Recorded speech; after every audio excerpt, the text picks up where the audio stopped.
If we look to the Quran, we'll find that 3%, you just take all the verses in the Quran that are of a legal nature, and then count all the verses of the Quran, take the quotient, and you'll find out that about 3% of them are commands and prohibitions, divine commands and prohibitions.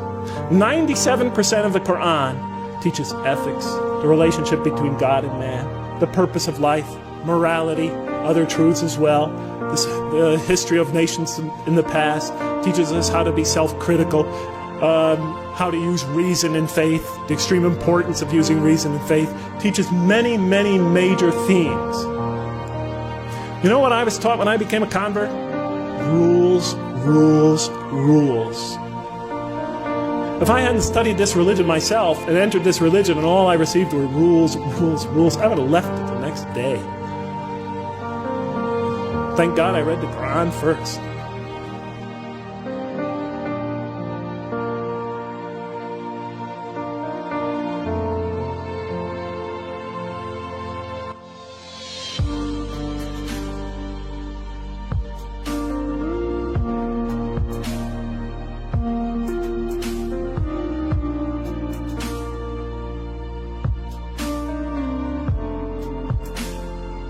And the Quran is written in a very interesting style.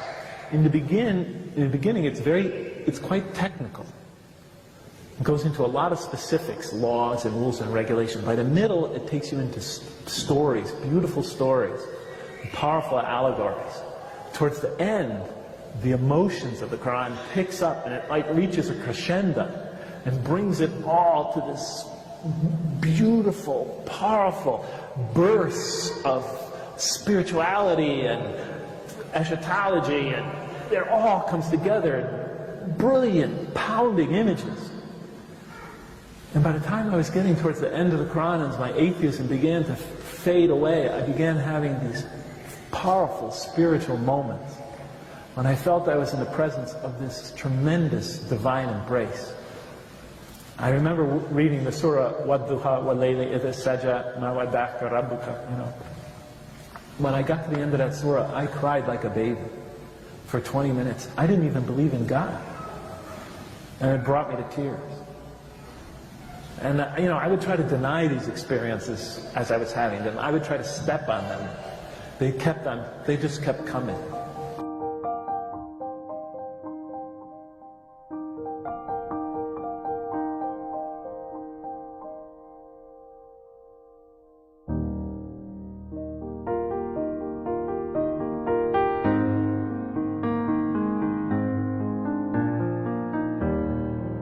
And I look at the first surah, I turn to the first surah, and I'm just reading it out of academic curiosity.